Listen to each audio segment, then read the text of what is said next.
soon as he walked away, which wasn't perhaps entirely fair, but thank you. You've read those really well. Thank you, mate. So I think that's pretty much time for a sermon.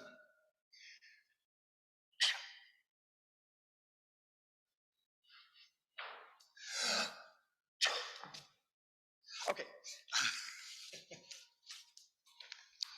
So, the title of the sermon is, Who Do You Think You Are? Now, I'm a product of the 80s and 90s, so when I read the theme from Roots on the Web, Who Are You?, my mind went immediately to the Spice Girls song, Who Do You Think You Are? It was something, read something like that. More importantly, more seriously and more deeply, I'm a Christian. And thus my mind quickly dashed away from singers in Flags of the United Kingdom and instead went to the second king of the original United Kingdom of Israel. Here portrayed by Michelangelo's David. Now, Bill preached last week, and I asked Bill to switch around because I couldn't make it last week. But I really, really wanted to do this topic, so I asked Bill if he would take this week's topic last week so that I could do last week's topic this week. Anyone confused? Yeah. What I'm trying to convey is that I really wanted to work through the question of identity with you. Now, in the passage of Luke, which Sam just read for us, thank you, there are 10 lepers healed. Are you impressed? There are 10 lepers healed. But only one of them returned to thank Jesus. As it happened, he was a Samaritan. As you are doubtless aware, the interaction between Jews and Samaritans at the time was not entirely rosy.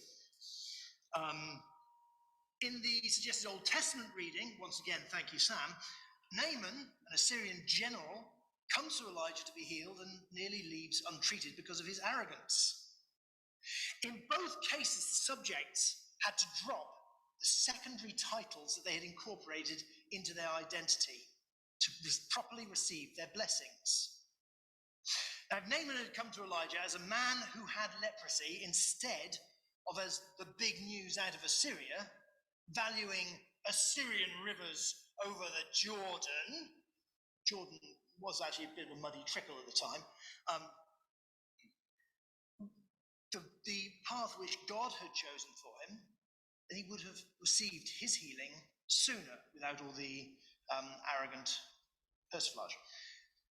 If the lepers in Luke had thought of themselves as people first and Israelites second, perhaps more of them would have recognized the miracle and come back to Jesus, not only the Samaritan. And the Samaritan living in Jerusalem or living or coming to a Jewish healer at the time would have done so extremely humbly because he would not have been happy about it. He knew he would probably have received a fairly frosty reception. So what's our identity? Is it our nationality? Are we proud to be British? I'm quite proud to be British. That's not who I am. Is it some struggle we've overcome or indeed are currently going through, like drugs or depression or race or sexuality questions? Is it our faith community? And this question is beautifully addressed in a children's book. Guess where I'm going? In a children's book with which you may be familiar. Can anyone guess where I'm going? I'm going to Narnia, of course I am. So, specifically, I'm going to the end of Prince Caspian. Aslan explains the Telmarin origin story in this scene. Caspian was a Telmarin king in Narnia. And if we're clever, we can go, pow! That's the scene from the film, and this is that part of the quote, but I'm going to read you a slightly longer part of the passage. You, Sir Caspian, said Aslan, might have known that you could be no true king of Narnia, unless, like the kings of old, you were a son of Adam and came to the world of Adam's sons. And so you are. Many years ago in that world, in the deep sea of that world, which is called the South Sea, a shipload of pirates were driven by storm on an island. And there they did as pirates would, killed the natives and took the native women for wives and made palm wine and drank and were drunk and lay in the shade of the palm trees and woke up and quarreled and sometimes killed one another. And in one of these frays, 6 were put to flight by the rest, and fled with their women into the center of the island and up a mountain, and went, as they thought, into a cave to hide. But it was one of the magical places of that world, one of the chinks or chasms between that world and this. There were many chinks or chasms between worlds in old times, but they have grown rarer. This was one of the last, I do not say the last. And so they fell or rose or blundered or dropped right through and found themselves in this world, in the land of Telmar, which was then unpeopled. But why it was unpeopled is a long story, and I will not tell it now. And in Telmar, their descendants lived and became a fierce, proud people. And after many generations, there was a famine in Telmar, and they invaded Narnia, which was then in some disorder, but that also would be a long story. It's in Lion the Witch and Wardrobe, read up on it later. And conquered it, and ruled it. Do you mark all this well, King Caspian? I do indeed, sir, said Caspian. I was wishing that I came of a more honourable lineage. This is the important bit. You come of the Lord Adam and the Lady Eve, said Aslan. And that is both honour enough to erect the head of the poorest beggar, and shame enough to bow the shoulders of the greatest emperor on earth. Be content. Caspian bowed. Now, you and I are of the same stock as King Caspian. We also come of the Lord Adam and the Lady Eve. That means that we are made in the image of God, and also bear the shame of rebelling against him. I would like to consider what this means for us, and particularly make reference to another king, King David. So, let's start with the bad news. We're sinners. We may be saved by grace, but we still have a sin nature, which we've inherited from our great forefather, Adam. In rebelling against God back in the garden, Adam broke the perfect situation we were intended to have. A relationship with God, where we could walk and talk in the garden in the cool of the day. We are now left in a situation where we have to toil through pain and suffering to survive. That's not too bad in England, but in many countries, like the ones where we support missionaries, that suffering is a very real consideration. If anyone's ever lived in the third world, you know what I'm talking about. What about you? Do you have desires which run contrary to God's design for your life? If you, like me and every other person I've ever met, have these inclinations, that is the sin nature working out. It's a part of who you are, and if not kept in check, it can lead you down some very dark paths. Here, we've just finished watching the Netflix series on Jeffrey Dahmer. Has anyone seen that? Oh, yeah? Thank you. I'm glad it's not just me. It's a true story of a serial killer in America. Serial killer Jeffrey Dahmer lived as an atheist and believed that there was no God and therefore no genuine moral authority, which freed him to do the unspeakable, despicable things which made him infamous. Now, what's less publicized about him is that later in prison, he came to a realization that God was real and at work in his life. And in prison, he was baptized. And that leads us to the other side of the equation.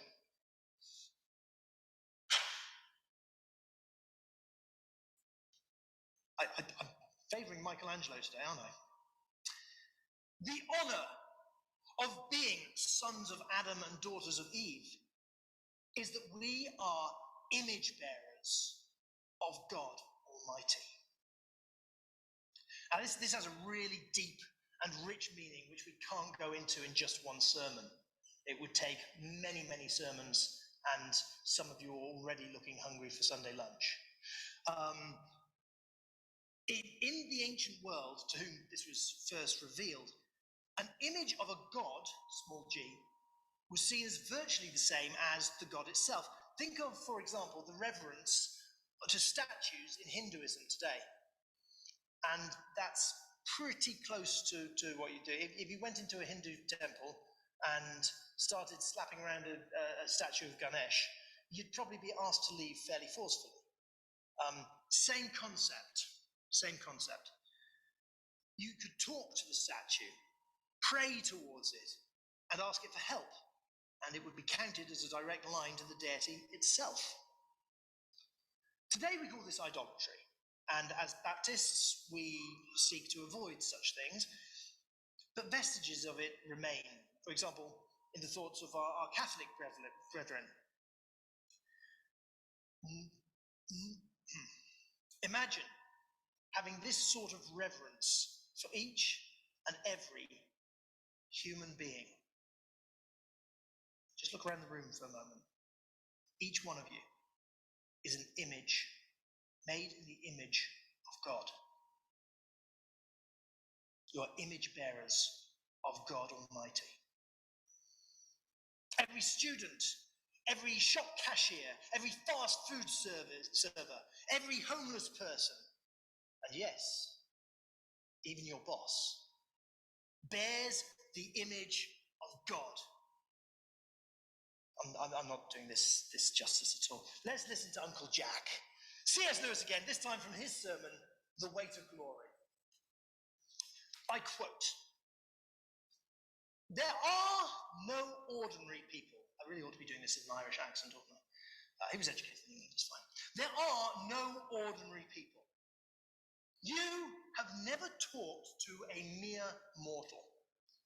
Nations, cultures, arts, civilizations, these are mortal, and their life is to ours as the life of a gnat. But it is immortals whom we joke with, work with, marry, snub, and exploit. Immortal horrors or everlasting splendors. This does not mean that we are to be permanently solemn. We must play, but our merriment must be of that kind, and it is in fact the merriest kind, which exists between people who have, from the outset, taken each other seriously. No flippancy, no superiority, no presumption." End quote. Wouldn't it have been nice if God had included between the pages of our Bible an example of this playing out? And so he has. Sorry. Shouting again, sorry. Many times over, we see both sides of a person displayed. There's only one person who never committed any sin. They crucified him for it. Let's take the account of King David as an example. That is the life of King David. Was he a sinner? Absolutely. We know about his indiscretion with Bathsheba and Uriah, which made him both an adulterer and a murderer. We also know that when he had to pass judgment on that same crime, he was incensed until he realized it was his own sin he was judging. David followed his own desires to catastrophic ends and disregarded God's design. But what did God say of David? Who can tell me? What did God say of David? a man after his own heart. How can we square these two things?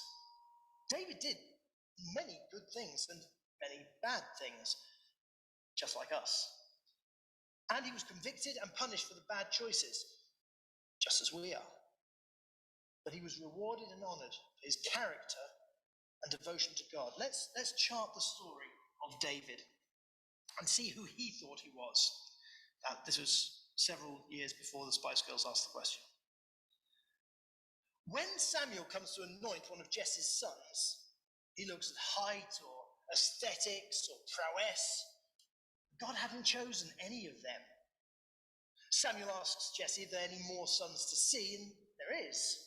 David, the youngest and least likely to be considered, is out tending sheep. It's here, by the way, out in the pastures, those green pastures which Flojo read about earlier, that he has learned to be handy with a sling and also with a lyre. The musical instrument, not someone who tells lies. It was out here in the pastures that he got to understand God well enough to write many psalms, including Psalm 23. It was also on this training ground that he learned to trust God in his battles against wolves and bears. So when he came to have a battle with Goliath of Gath, he was prepared to trust God for that too.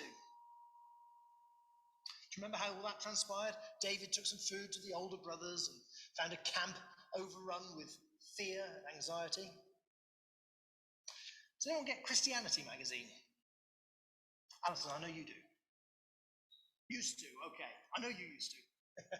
There was a really good article recently in Christianity magazine about how being a calm presence in a place of fear is like a superpower.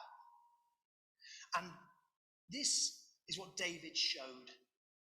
His faith made him relevant and also victorious. He was a calm presence in a place of massive anxiety. By the way, on the streets today, we're going over the next few months, we're going to find massive anxiety about the economy, about the government, about all sorts of things. We know that we have a hope that is higher than that. We can be this person of faith. We can, in fact, have that superpower. Just saying. This gained him love and respect throughout the kingdom, which in turn created jealousy in King Saul. This turned into a murderous rampage around the kingdom. Even in this, David honored God by refusing to harm his anointed king. When Saul was finally killed, David didn't rejoice that he was free from someone who wanted to harm him, but wept over the loss of Saul and his son Jonathan. You could say, in fact, that he loved his enemies. Who was it who taught about loving their enemies? That was a weird thing to say. Who said that? It was who was it? Jesus, that's right. Jesus taught about loving their enemies. By the way, you won't find that in any other religion. Love your enemies is unique to Christianity. Just imagine if the world actually lived by it. Let's keep going with David. As king, David was prevented from building the temple as he wished, but he made preparations for it, so his son Solomon could do the job. He protected Israel from their surrounding enemies, much like the Iron Dome does today, and built it into a great kingdom.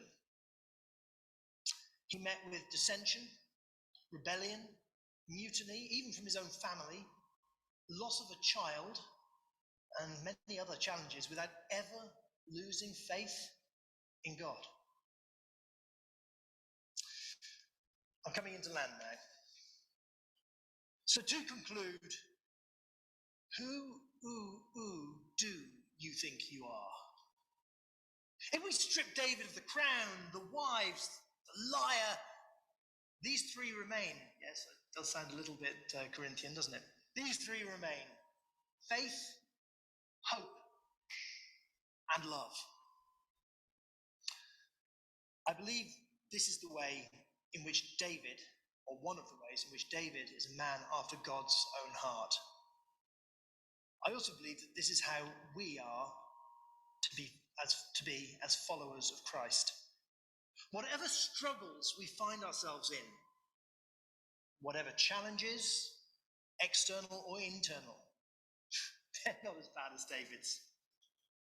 However badly we've sinned, and we're probably not adulterous murderers who slaughtered whole villages of Philistines while pretending to serve the Philistine king, but however badly we've sinned, God can overcome.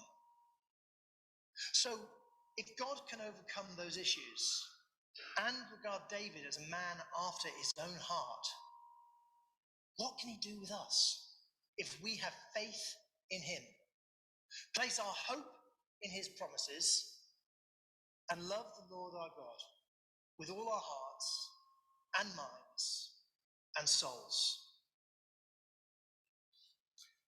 And as I like to end sermons, are there any questions?